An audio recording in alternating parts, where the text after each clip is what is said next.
Hey guys, Orbis here with part 3 of the I Want to Heal series. Today we're going to be talking about the races and their passives, the attribute points allocation, briefly talk about champion points, and then talk about the skill bar layout and application. So we'll start off with the races. I am a Breton. To me, the Breton is the best healer. It's my favorite. That's just my opinion. We have Gift of Magnus, increases our max magicka. We have spell resistance increased, which is going to make us a little tankier. And then magicka recovery magicka mastery for reduced cost of our abilities by 3%. You can be other great healers races, Argonians, High Elves, even Dark Elves. Anything that's going to play into a magicka role with passives is going to help you out with healing. Now that's not to say that you can't be an Orc healer or a Redguard healer. Just know that your max magicka pools and or recovery, things of that nature, are going to be a little bit less, and so it could make the game a little bit harder for you, and just be aware of that. But you can play any race in any role. Don't let anybody ever tell you differently.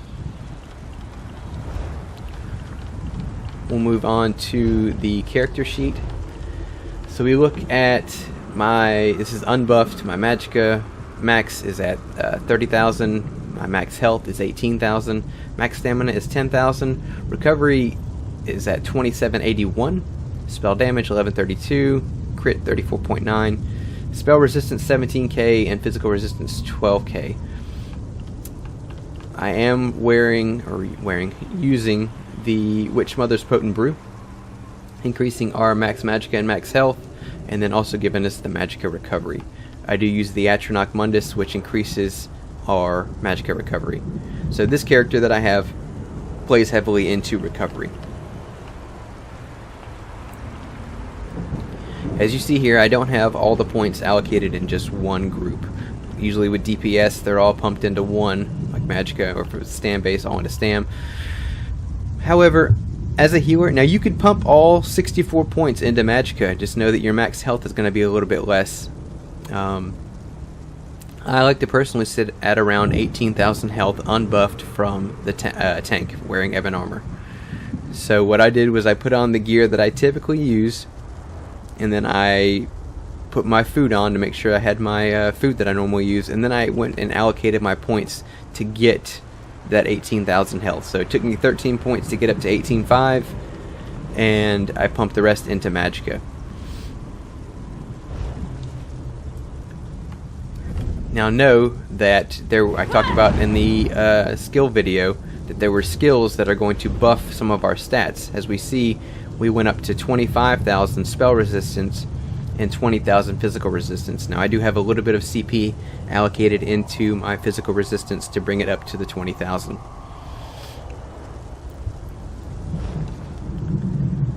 Talking about champion points. My layout here is not going to work for every application, and it might not even work for you. I have it set up to heal as well as put out some damage.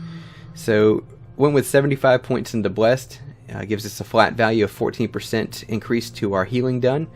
Anything past this, there are some healers that like to put 100 in here, but just know that you've got to put 25 more points in order to get that 15%. So that 1%, and that's where we get into the diminishing returns of this game. That once you reach a certain point, you're having to invest a lot of points, and sometimes it's beneficial to allocate them somewhere else. I have 61 into Elfborn, increasing our crit heals and crit damage. 56 into Elemental Expert. Like I said, we're not putting out a whole lot of damage. However, the damage that we are doing, it is intensified right here by 12%. A little bit into Spell Erosion. And then I do have 75 points into Thaumaturg, increasing our damage over time. Moving on, I have 72 into Ironclad. Here again, gives us a 23% flat value.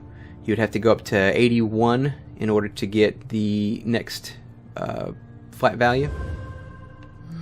56 into Hardy, 56 into Elemental, 48 into Thick Skin, and currently, like I said before, I have a little bit pumped into the physical resistance force, into the light armor focus to bring that value up to 20,000. Now, these things change depending on the content that you're running. If I were going in to do Veteran Cloud Rest, I'm going to invest a lot more into Spell Shield because majority of the stuff that hits in there is spell damage. I do have 5 points here into Quick Recovery. Continuing on, I have 40 points to reduce the cost of Break Free, 23 points reduced cost of Bash. There are times as you're a healer, you are going to need to bash. The tank is CC'd, they're out of stam, whatever's happened, you may need to bash or do an interrupt. 64 in Tenacity, 64 in Arcanist, increasing our magic recovery, and then also the amount that we recover from our heavy attacks. And finally ending off with 51 into Tumbling and 28 into Shadow Ward. You are going to do a substantial amount of blocking, so having the reduced cost of that, and then as well as Tumbling. I find myself dodge rolling quite a bit depending on the group and the content that I'm running. You want to stay out of the damage areas if at all possible, so either blocking through it or dodge rolling. And running a healer, your max stamina is going to be on the lower end, so doing anything you can to reduce those or make it easy for you to use those stamina based abilities, it's gonna help you out a bunch. So we'll come over here to this skeleton real fast and we'll talk about the skill bar layout. I do run the Restoration Staff and the Destruction Staff like I talked about in the other video. Destruction Staff back bar, Restoration front bar. Looking at the front bar, I do have Luminous Shards on here, Combat Prayer, Breath of Life, Purifying Light, Healing Springs, and Aggressive Horn. Remember, our shards are going to return, they're going to put out damage and also going to grant the synergy for the return for your teammates. We have Combat Prayer, which is one, doing a direct heal as well as buffing them for your teammates for damage, putting out damage, and as well as giving them physical and spell resistance. Breath of Life for our oh crap heal. Purifying Light is going to do damage over time and also has a nice heal at the end for 6 seconds. Healing Springs, this is your spammable if you need to get to a point. If you know that the enemy's about to put out a lot of damage and your group's going to be the brunt of it, stacking your Healing Springs, they last for 3 seconds and you can stack them on top of each other. Really nice, big AoE. Aggressive Horn, increasing the max magicka and giving them a little bit of a damage boost. Back bar, we have Channel Focus, which is increasing our physical and spell resistance as well as giving us the sustained return. So on top of that value that I showed you a second ago, we are getting 2781 right now. With Channeled Focus, we are getting an additional 240 magicka every 1 second. Well, that tooltip we looked at, the 2781, is a 2-second tick. So that's over 2 seconds. So basically we would add 480 on top to our magicka recovery, giving us an even higher recovery pool. Also, if you went into the passives like I recommended, while you are in your Channeled Focus, and after 4 seconds of leaving, you're getting Minor Mending, increasing your healing done by 8%. So, I mean, who doesn't like increased heals, right? Continuing on, I do have Extended Ritual. It's going to give the heal over time, as well as grant the possible synergy for your allies to cleanse themselves. And it's also going to heal them for the synergy as well. Blockade of Storms. We run the Blockade Destruction back bar for our Stam DPS. This is going to help them out. We run the chance at setting the enemy off balance, and when we do, as long as they have 75 points allocated into the ritual, they're going to get the Exploiter passive, increasing their damage down by 10%. Continuing on, we have Elemental Drain. This is debuffing the enemy and also applying the minor magicka steal we need to not only help ourselves, but help the team as well. All your magicka users are going to be able to return 300 magicka every 1 second when damaging them. And then energy orbs for the heal over time, the instant heal if somebody activates the synergy, and then also the return of magicka or stamina. So going into a fight, there's not a static rotation. There's not something that every time I come in, I'm always going to lay down my channeled focus first, or I'm always going to do something. One of the things, your channeled focus, if you have to start the fight from a distance with the enemy just because you don't want to come up and draw aggro, remember, we want to stand in this if we can. There's going to be times that you need to move out of it, you need to dodge roll. However, we want to try to stay in our channel focus at all times. So casting that from a distance may not, play to our benefits, but putting Ellie Drain on from a distance, it doesn't draw aggro on the enemy, it doesn't cost us any magicka, and there again, we have the timer on it, it's lasting 23 seconds. But as we were coming in, if we were going to start this fight, the tank's getting ready to pull and we need to come in, I'm going to go ahead and start off the bat with a healing spring. Cast one down, you can see the size of this heal. So we come in, I cast a heal, and go ahead and start buffing the team.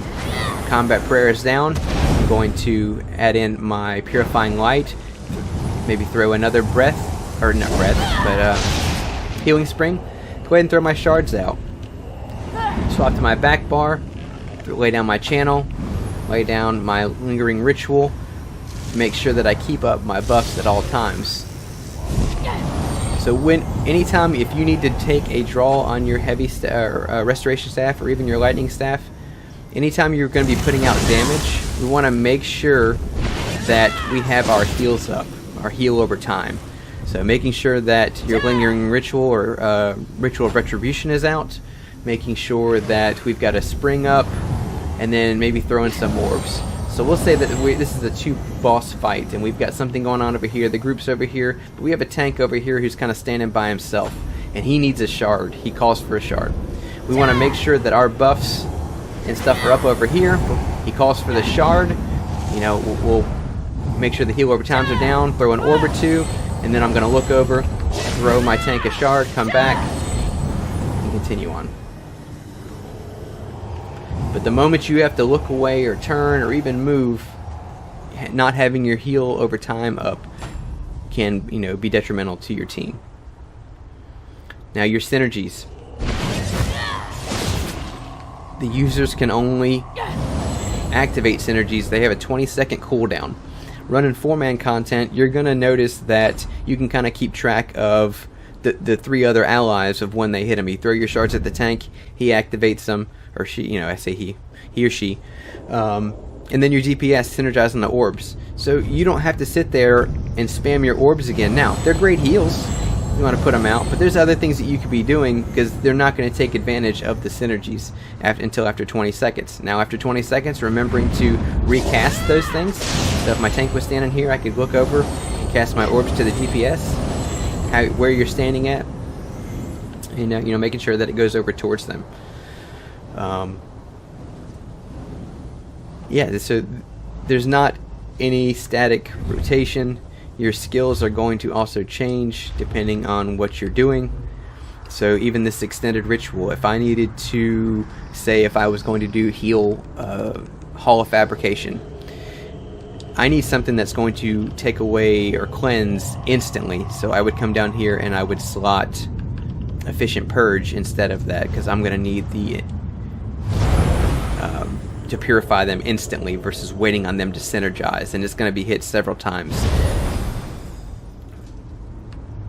Knowing the mechanics of this game is what makes you a better healer. Having your team know the mechanics of this game is what's going to make you have an easier job healing. You're not going to be able to heal everybody in this game. There's going to be people that stand in the red shit and they're not supposed to. They're going to have people that don't block, they don't dodge roll. They're going to get hit by one-shot mechanics because they either don't know or they're not paying attention.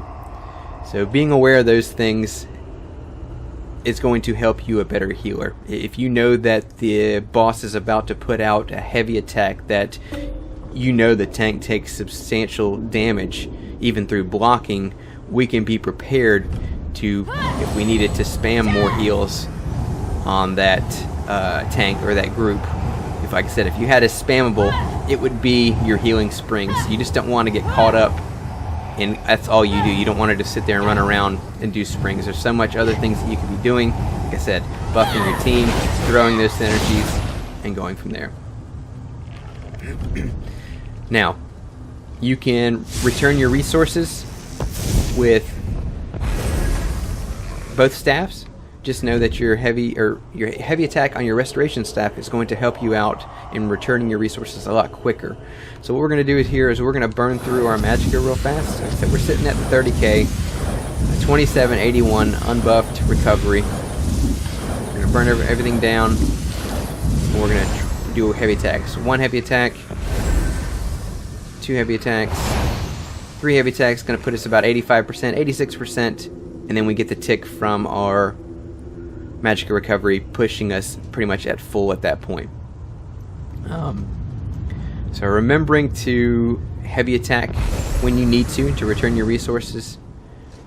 But there again, if I'm getting ready to do a heavy, I want to make sure that I've got some of those heals out before I do a heavy.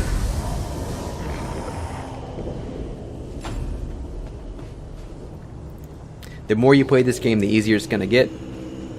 The more you run with the same people, the easier it gets. Your group knowing the mechanics is going to make it easier for you healing. There are one-shot mechanics in this game that people are going to die to, and you're just not going to be able to heal them through it, even with your hots and your dots. The tank knowing and DPS knowing when to block, when to move out of AoE. The more you run the content, the more you understand when you can prioritize when someone's going to need a burst heal. Now, I leave you with this last video. You're going to learn that the more you play this game, the more you understand the mechanics, the more that you don't have to have a tank or a healer to run hard content. This is J-Dub and myself, along with 2 other people from chat. We are running Vet Bloodroot Forge with no tank, no healer, 4 DPS. So just to show you that the level of content, this is only doable because the people know the mechanics, what's going on. But I hope you enjoyed this video. Leave a like, subscribe is not necessary but greatly appreciated, and I will see you in the next one. Thanks.